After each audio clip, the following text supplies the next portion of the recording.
We are often told that the worst thing a bad relationship can do is break your heart. But that's not the whole truth. The real danger isn't just pain, it's theft. John 10:10 says, "The thief comes to steal, kill, and destroy." What is he trying to steal? Your identity. The enemy knows if he can hollow you out and make you feel like a ghost in your own life, he can neutralize the warrior God created you to be. If you've ever looked in the mirror and wondered where you went, this isn't just a relationship problem, it is a spiritual hit on your assignment. Today, we aren't just talking about healing. We are talking about taking back what was stolen. It usually starts slow. You stop suggesting your favorite restaurant because they always complain. You stop playing your guitar or going to the gym because they don't get it. You start dressing, talking, and acting just to keep the peace. Psychologists call this losing yourself.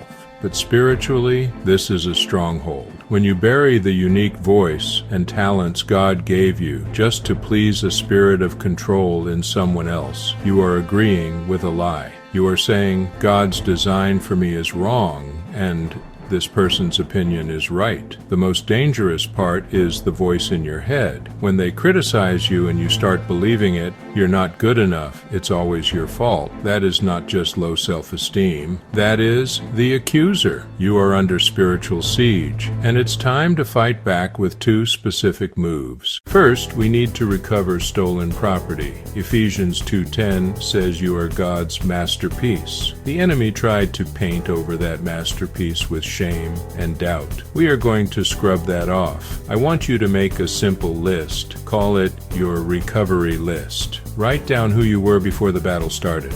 Your old hobbies. Did you fish? Did you paint? Did you run? Your music. What songs made you feel alive? Your friends. Who made you laugh? This isn't just remembering the old days. This is spiritual warfare. When you look at that list, you are looking at the man God designed. The challenge: pick one thing from that list and do it this week. Just one. Play that song, call that friend. When you do that, you're telling the enemy, I am still here and I am taking my territory back. The second move is about protection. Proverbs 4:23 commands us, above all else, guard your heart. A boundary isn't being mean. It is installing a gate on your temple. You cannot let the enemy walk in and out of your life whenever he wants. We're going to start with a small gate.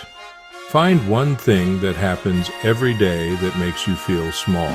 Maybe they interrupt you constantly. Maybe they demand you text back instantly. Next time it happens, you are going to set a simple, calm boundary. If they interrupt, you say, actually, I'd like to finish my thought. If they demand a text, you say, I will get back to you when I can. You aren't asking for permission. You are stating a fact. James 4:7 says, resist the devil, and he will flee. When you calmly finish your sentence, you are resisting.